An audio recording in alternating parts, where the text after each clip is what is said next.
नमस्कार, स्वागत है आप सभी का। मैं हूं आपके साथ मानू तेवतिया।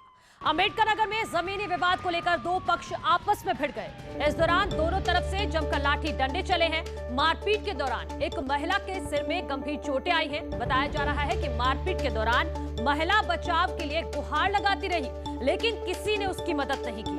पीड़ित महिला का गंभीर अवस्था में इलाज चल रहा है। मारपीट का ये पूरा मामला अकबरपुर कोतवाली क्षेत्र के निम्दीपुर गांव का है। तस्वीरें आपके सामने हैं, एक्सक्लूसिव तस्वीरें। देखिए अम्बेडकर नगर की, किस तरह से ये लोग एक दूसरे पर लाठी डंडे बरसा रहे हैं। अम्बेडकर नगर की ये तस्वीर है। दो पक्ष किस तरह से आपस में भिड़ रहे हैं। देखिए किस तरह से ये युवक बेरहमी से उस महिला को पीट रहा है। कुछ लड़कियां भी हैं, महिलाएं भी हैं, और ये देखिए आप देख सकते हैं साफ साफ कि एक युवक किस तरह से महिलाओं पर एक के बाद एक डंडे बरसा रहा है। अकबरपुर के निम्दीपुर गांव का ये पूरा मामला है, जिसकी तस्वीरें आप अपनी टीवी स्क्रीन पर देख रहे हैं। छोटा सा विवाद, उसके बाद शुरू हो जाती है यहाँ पर लठबाजी। ये देखिए जमीनी विवाद था और किस तरह से खूनी संघर्ष में ये बदल गया।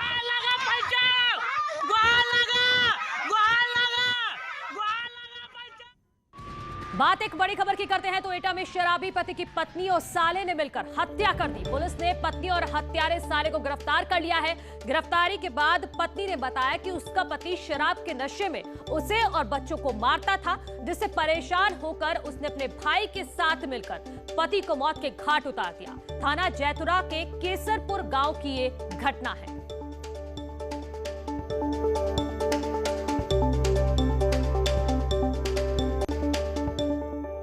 मुजफ्फरनगर से खबर है, जहां कुछ ही घंटों में पुलिस और बदमाशों के बीच दूसरी मुठभेड़ हुई है। इस दौरान अक्षय नाम का अपराधी गोली लगने से घायल हो गया है। पुलिस ने बाइक और तमंचा बरामद किया है। घायल बदमाश पर पहले से दर्जनों आपराधिक मुकदमे दर्ज है। भोपा थाना क्षेत्र में ये एनकाउंटर हुआ है।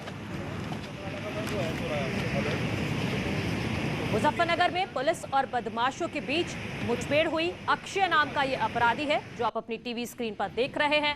गोली लगी है, घायल हुआ है, अस्पताल में भर्ती करा दिया गया है। और इसके पास से पुलिस ने बाइक भी बरामद की है, तमंचा भी बरामद किया है, साथ ही साथ कुछ कारतूस भी बरामद किए गए हैं। तो मुजफ्फरनगर में ये मुठभेड़ हुई है पुलिस और बदमाशों के बीच, जिसमें अक्षय नाम के बदमाश को गोली लगी है। आप देख सकते हैं साफ साफ, ज्यादा एज का ये बदमाश नहीं है जिसके पैर में गोली लगी है। इसको अस्पताल में भर्ती करा दिया गया है। बाइक और तमंचा भी इसके पास से बरामद किया गया है। इस बदमाश पर, जिसका नाम अक्षय बताया जा रहा है, इस पर कई मुकदमे दर्ज हैं। भोपा थाना क्षेत्र में ये मुठभेड़ हुई है। और हमारे सहयोगी विनेश हमारे साथ जुड़ गए हैं। विनेश, जरा इस अक्षय अपराधी के बारे में बताइए।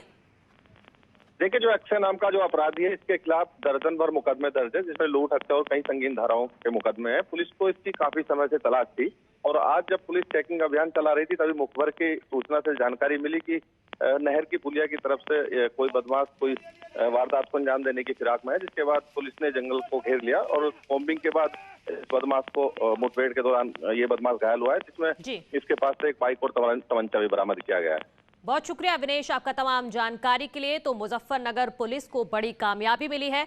किसी घटना को अंजाम देने जा रहा था, लेकिन उससे पहले ही पुलिस ने मुठभेड़ में इसको गोली मार दी और उसे गिरफ्तार कर लिया। आगे बढ़ते हैं। मेरठ में न्यूज 18 की खबर का असर हुआ है। सपा नेता के घर के बाहर फायरिंग के मामले में पुलिस ने एक आरोपी को गिरफ्तार कर लिया है। कार भी बरामद की गई है। कॉलोनी में फायरिंग के बाद सपा नेता ने फर्जी कहानी गढ़ी है, ये बताया जा रहा है। रंगबाजी में 3 युवकों ने फायरिंग की थी। फिलहाल पुलिस आरोपी से पूछताछ कर रही है और हमारे सहयोगी निखिल हमारे साथ जुड़ गए हैं। निखिल, बताइए जरा, ये पूरी कहानी, बताया जा रहा है कि फर्जी कहानी गढ़ी गई थी। देखिए, न्यूज 18 की खबर का बड़ा असर सामने आया है। इस पूरे मामले में रंगबाजी के चक्कर में फायरिंग हुई, लेकिन चूंकि सपा नेता के घर के बाहर फायरिंग हुई तो उसने एक फर्जी कहानी तैयार कर दी कि उसके रिश्तेदारों के यहाँ कोई दंपत्ति विवाद चल रहा है और उसी मामले में धमकाने के लिए उसके घर के बाहर फायरिंग की गई। उसने बाकायदा नाम भी खोल दी कि इन लोगों ने फायरिंग की, लेकिन जब सीसीटीवी फुटेज के आधार पर पुलिस ने शिनाख्त की तो एक युवक को गिरफ्तार कर लिया गया और जब उससे पूछताछ हुई तो पूरी हकीकत का पर्दाफाश हो गया कि कोई भी दंपत्ति विवाद में फायरिंग नहीं हुई, केवल और केवल रंगबाजी के चक्कर में फायरिंग की गई और उसका सपा नेता से कोई लेना देना नहीं है। तो यानी एक फर्जी मामला था, जिसका न्यूज 18 पर खबर चलने के बाद पुलिस ने संज्ञान लिया और उसके बाद जब छानबीन हुई तो पूरी हकीकत खुलकर सामने आ गई। जी मैडम। जी, बहुत शुक्रिया निखिल आपका तमाम जानकारी का। तो पूरी तरह से फर्जी मामला बताया जा रहा है। सपा नेता कह रहे थे कि संपत्ति विवाद में उनके घर फायरिंग की गई, लेकिन मामला कुछ और ही निकला है। दरअसल कुछ 3 युवक रंगबाजी में वहां पर फायरिंग कर रहे थे। कानपुर देहात के अकबरपुर कोतवाली के रनिया के विश्कायपुर गांव में 2 परिवारों के बीच जमकर मारपीट हुई। बताया जा रहा है कि नाली साफ करने को लेकर 2 पक्षों में कहासुनी हुई और फिर नौबत मारपीट तक पहुंच गई। दरअसल एक पक्ष की लड़की पर दूसरे पक्ष के लड़के ने हमला किया, जिसके बाद दोनों पक्ष आपस में भिड़ गए। वहीं पिटाई का वीडियो अब सोशल मीडिया पर भी वायरल हो रहा है।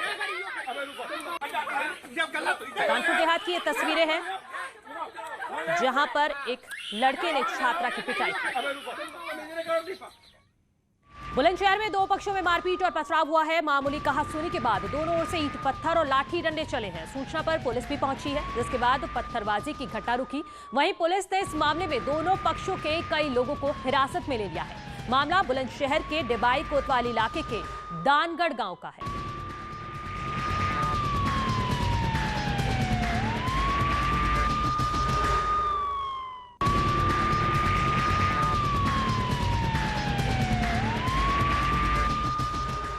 बुलंदशहर से खबर है, मोबाइल शॉप में चोरी की वारदात का खुलासा किया गया है। रामगढ़ पुलिस ने 2 चोरों को गिरफ्तार किया है। 40 मोबाइल बरामद किए गए हैं, एक लैपटॉप बरामद किया गया है, तमंचा कारतूस बरामद किए गए हैं और इसके अलावा 1500 रुपए भी बरामद किए गए हैं।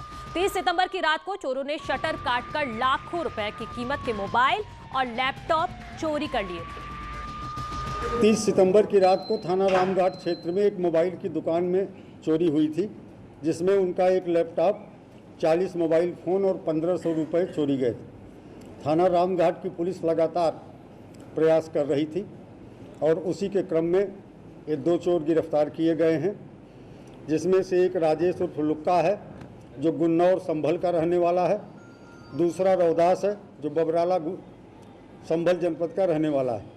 ये दोनों साथी चोर हैं। पूर्व में भी चोरी के कई मुकदमे इनके विरुद्ध इनके संबंधित थानों में दर्ज रहे हैं। इनकी गिरफ्तारी के साथ ही इस घटना का अनावरण हुआ है।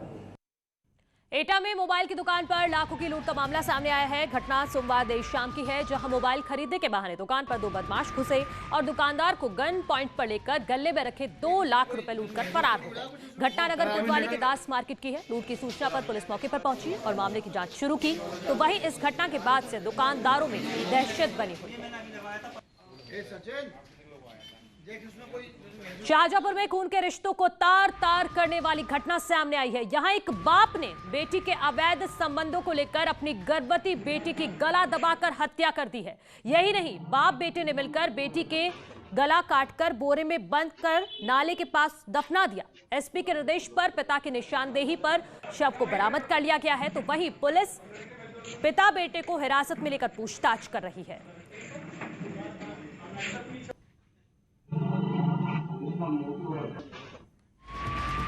आगे बढ़ते हैं। एटा जनपद में 2 दलित नाबालिग बच्चियों के गायब होने का मामला सामने आने के बाद इलाके में हड़कंप मचा हुआ है, जिसके बाद पुलिस ने दोनों बच्चियां बरामद कर ली हैं और उनसे पूछताछ की जा रही है। वहीं दोनों बच्चों का मेडिकल भी करा लिया गया है। 5 दिनों से लापता बताई जा रही थी। ये दोनों नाबालिग बच्चियां हैं, दलित बच्चियां, जिन्हें बरामद कर लिया गया है। वहीं पुलिस पर भी परिजनों ने लापरवाही का आरोप लगाया था।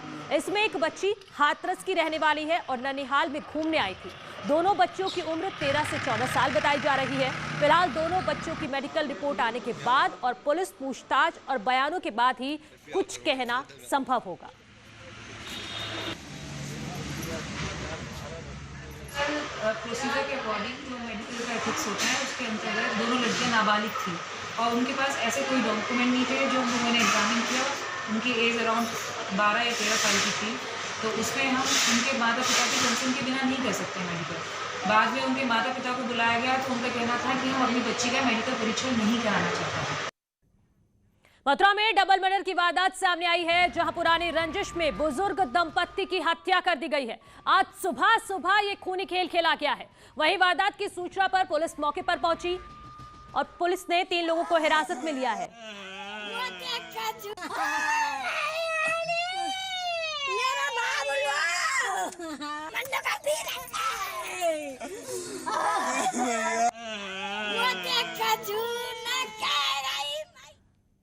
और सीधा आपको हाथरस लिए चलते हैं। वहां के हसनपुर गांव में पंचायत चल रही है। हमारे सहयोगी अमित हमारे साथ तस्वीरें दिखाने को जुड़ गए हैं। Amit, over to you. मैं अभी 4:30 बजे लाइव बुलेटिन है इससे आप लोगों के साथ, ठीक है? आप लोग लाइव दे लीजिए, तो मैं कुछ मुंह ठीक कर लूँ।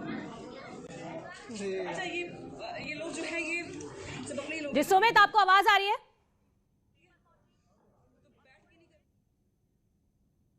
ठीक है, पता भी चलेगा ये।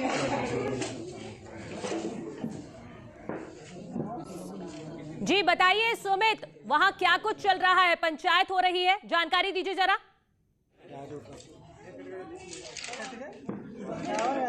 देखिए, पूरी तरह से जैसे आपको बता दूं, इस पूरे मामले में लगातार सियासत गर्म है। सभी दलों के राजनीतिक पीड़ित परिवार से मिलने आ रहे थे। उसी के क्रम में यहाँ पर शौर्य समाज के लोगों ने जनपद के कई गांव में महापंचायत का आयोजन किया है। उसी के क्रम में गांव हसनपुर में आज शौर्य समाज के लोगों द्वारा एक पंचायत का आयोजन किया गया था, जिसमें आप देख सकते हैं मेरे पीछे मैं आपको तस्वीरों में दिखाऊंगा। पूरी तरह से शौर्य समाज के लोग यहाँ पर एकत्रित हैं। सुमित, बात कीजिएगा, ये लोग जो वहाँ मौजूद हैं इनसे बात कीजिए। इस पूरे मामले में आरोपियों को जेल भेजा गया है वो पूरी तरह से गलत है।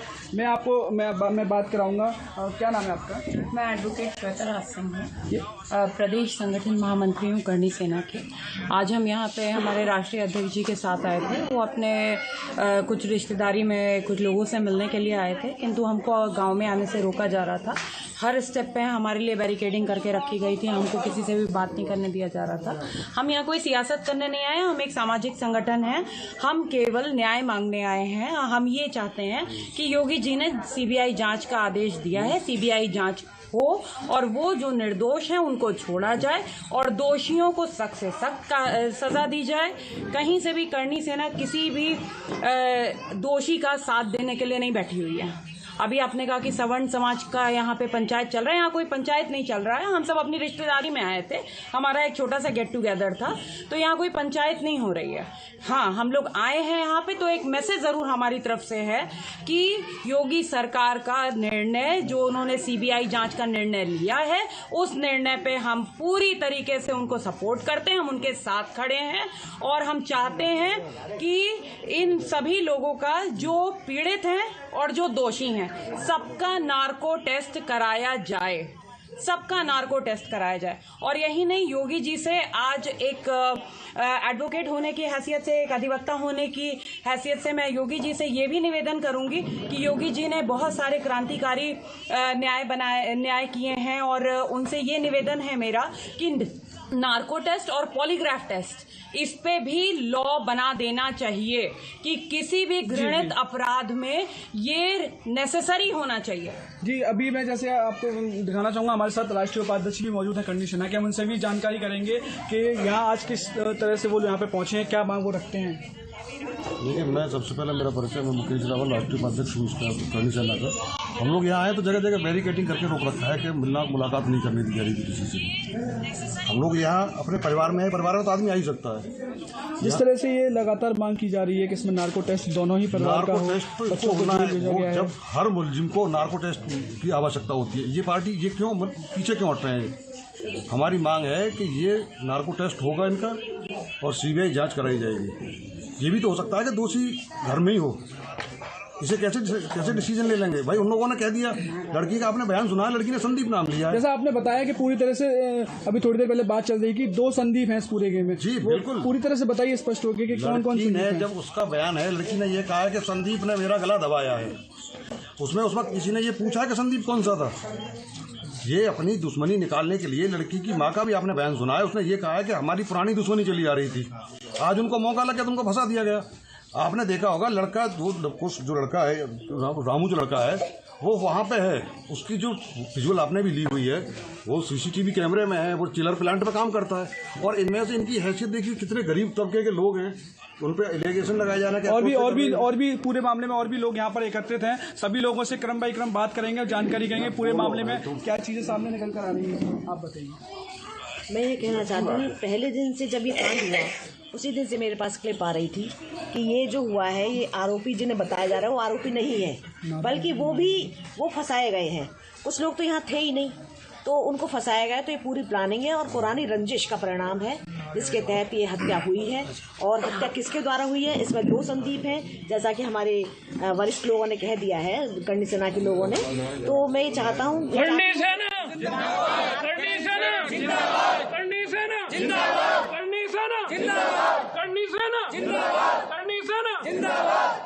आप इस मामले में क्या कहना चाहते हैं? मैं विवेक तोमर, जिला अध्यक्ष गाजियाबाद। हम लोग अपने राष्ट्रीय अध्यक्ष जी के साथ आज यहाँ मौके पर पहुँचे हैं और इस गांव में हमारे राष्ट्रीय अध्यक्ष जी का पुराना रिलेशन है। यहाँ उनकी दादी और बड़े यहाँ पर रहते हैं, तो हम उनके साथ यहाँ पर आए। हमारा सिर्फ यही एक बात कहनी है कि जो भी सच्चाई है वो सामने आनी चाहिए। ये नहीं कि बस ये कह दिया गया 2 संदीप हैं, संदीप उनका भाई भी तो हो सकता है। जो पहली बार में उन्होंने अपना बयान दिया है लड़की ने, उसने ये कहा कि संदीप ने मुझे मारा। हो सकता है कि वो भाई के लिए ही कहा हो और फिर वो अपने माँ बाप के कहने से ये सोच गई हो कि तुम्हारा एक ही भाई है तो इसे बचा लो, और इस सब चीज़ में दूसरे संदीप को सम्मिलित कर दिया गया। तो मैं इस बात का विरोध करता हूँ। मैं चाहता हूँ निष्पक्ष जाँच हो, और करणी सेना ये कार्य करती आई है हमेशा।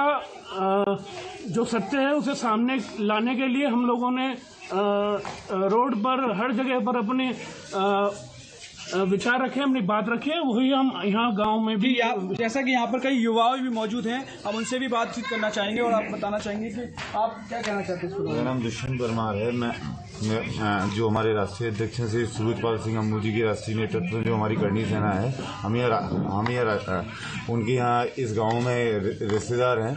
इस पूरे मामले में क्या कहना चाहते हैं? चीज़ है कि ये बिल्कुल कल्पित है और निर्दोषों को जिस तरह से यहाँ फंसाया जा रहा है, उस तरह से बिल्कुल हमारे राष्ट्रीय अध्यक्ष ये कहना चाहते हैं कि जो भी योगी सरकार ने जो निर्णय लिया है सीबीआई जांच का, नार्को टेस्ट का और पॉलीग्राफ टेस्ट का, दोनों ही पीड़ित परिवार का इसी तरह की जांच होनी चाहिए ताकि निर्दोषों को न्याय मिल सके।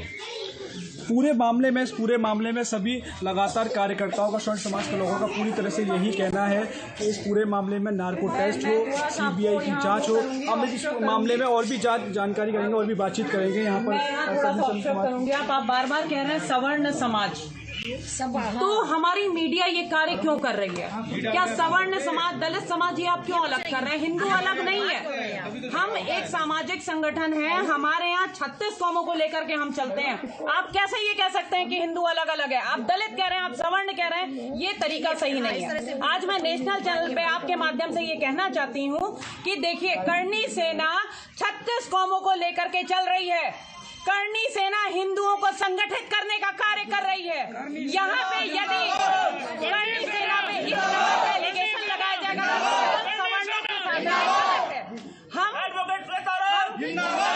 हम निर्दोषों के साथ हैं, हम दोषियों का विरोध करते हैं। हम चाहते हैं कि न्याय हो, हम चाहते हैं कि नार्को टेस्ट हो, हम चाहते हैं कि जो गलत है उसको सजा मिले, लेकिन जो गलत नहीं है उसको सजा नहीं मिलनी चाहिए। जैसा कि इनका पूरी तरह से कहना है कि यहाँ कोई शरण समाज की सभा नहीं हो रही है। सभी समाज के सब समाज के लोग यहाँ पर मौजूद हैं और सर्व समाज सब धर्म की बात यहाँ पर की जा रही है। सिर्फ इनकी इतनी ही मांग है कि इसमें निष्पक्ष जांच हो, निष्पक्ष न्याय हो, जो भी आरोपी हो उनको जेल भेजा जाए, जो इसमें निर्दोष पाए जाते हैं उनको रिहा किया जाए। जी बिल्कुल सुमित, हम देख पा रहे हैं कि काफी लोग वहां पर इकट्ठा हुए हैं। मैं चाहती हूँ कि इस पूरे केस के बारे में इन लोगों से समझिए, क्योंकि ये गांव में रहते हैं, इनको ज्यादा जानकारी होगी।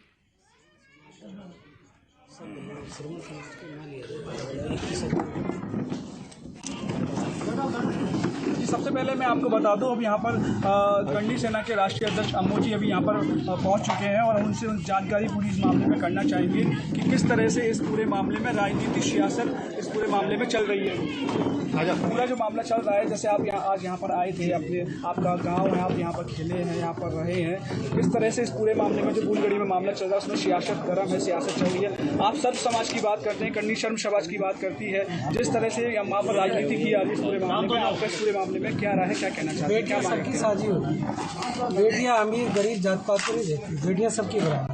वो बेटी हमारी परंतु बेटी के साथ जो अन्याय हुआ है और उससे बेटी की मौत के ऊपर जो लोग राजनीति कर रहे हैं, मैं राहुल गांधी से सिर्फ ये पूछना चाहता हूँ, राजस्थान के अंदर भी बच्ची के 2 बच्चियों के साथ, नाबालिग बच्चों के साथ बलात्कार हुआ है।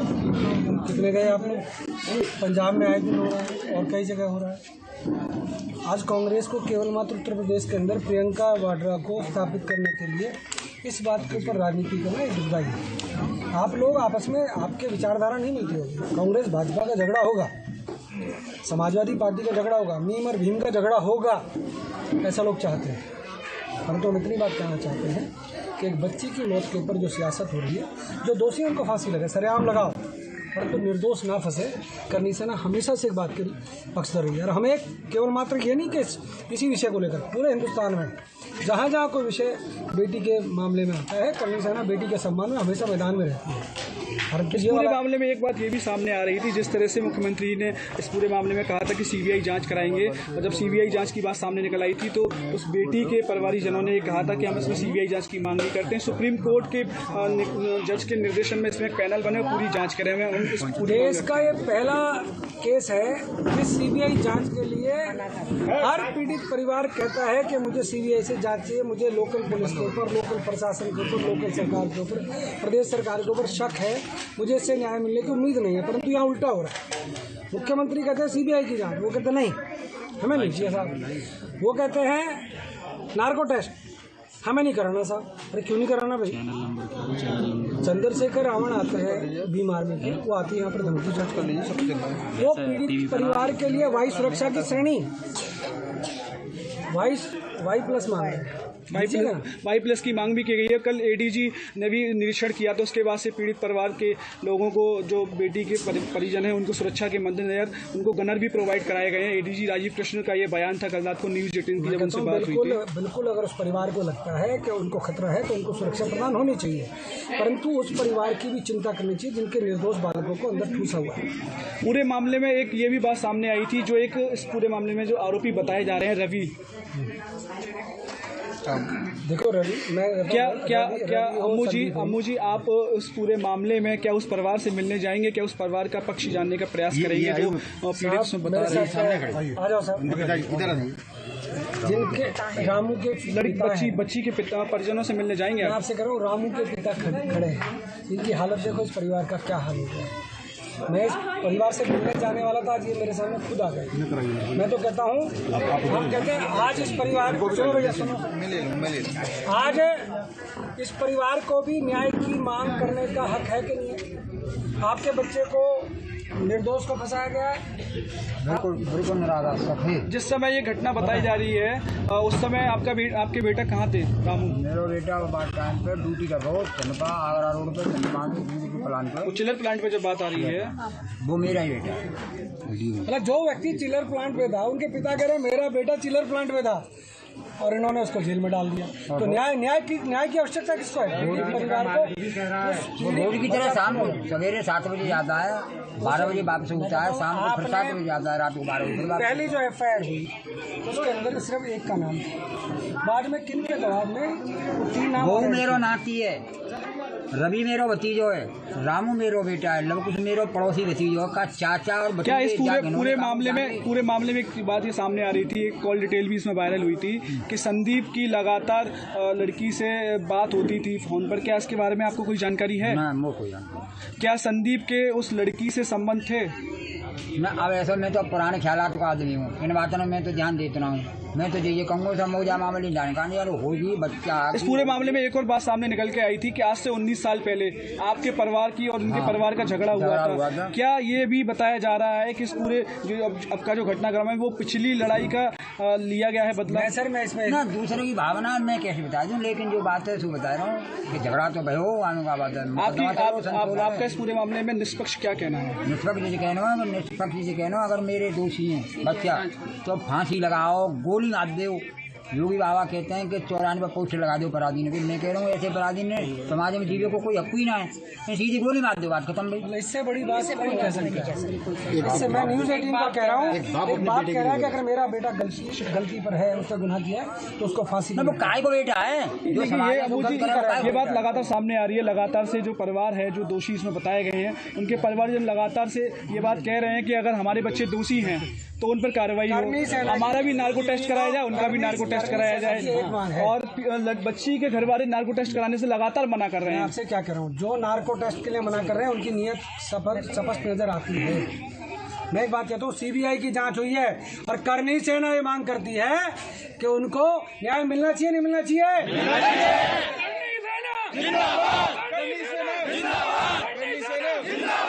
आज ये बुजुर्ग पिता वो कह रहा मेरा बेटा जॉब पर था, चिलिंग प्लांट पे था, और ये लोग कहते हैं ये दोषी है। मतलब हमारा गुनाह है कि हमने राजपूत जाति में जन्म लिया, हमें फांसी पे लटका दो सबको।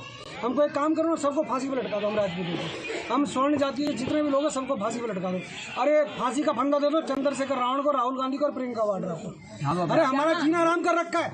यहाँ पे एक बात कहना चाहूंगी, अगर नार्को टेस्ट का रूल बन जाए तो एक मिश्रा परिवार है जिस परिवार को गायब करने का आरोप राहुल गांधी के ऊपर है, सामने आ जाएगी सारी हकीकत।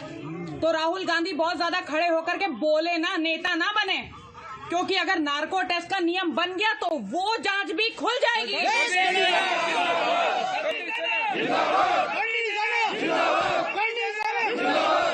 देखो, जब राहुल गांधी की नैया डूबने वाली होती है, प्रियंका गांधी का सितारा गर्दिश में होता है, तो ऐसे मुद्दों की तलाश में अभी कल आपने देखा होगा। इसमें एक और बात सामने आ रही थी, जैसे कि कल मथुरा पुलिस ने कुछ लड़कों को पकड़ा है जिसमें बताया जा रहा है कि पीएफआई के एजेंट हैं। इस पूरे मामले में सियासत, पीएफआई से फंडिंग हो रही थी, पूरी तरह से इसको सियासती रूप दिया जा रहा था। इस मामले में आप क्या कहना चाहेंगे? देखिएगा, मैं स्पष्ट तौर पर कह चुका हूँ, मीम और भीम का नारा जो लोग देकर इस प्रदेश की आबो हवा को बदलना चाहते हैं, खराब करना चाहते हैं, ये जो 4 लोग अरेस्ट हुए हैं, इनकी अरेस्टिंग से ही तय हो गया। तो हाथरस की हकीकत क्या है, न्यूज़ 18 लगातार ग्राउंड जीरो से आपको हर एक पक्ष सुना रहा है। पीड़ित पक्ष भी आपको हम सुना चुके हैं और अब आरोपियों के परिवारों का क्या कहना है वो भी आपको लगातार सुना रहे हैं। रुक रहे एक छोटे से ब्रेक के लिए, जल्द हाजिर होते हैं।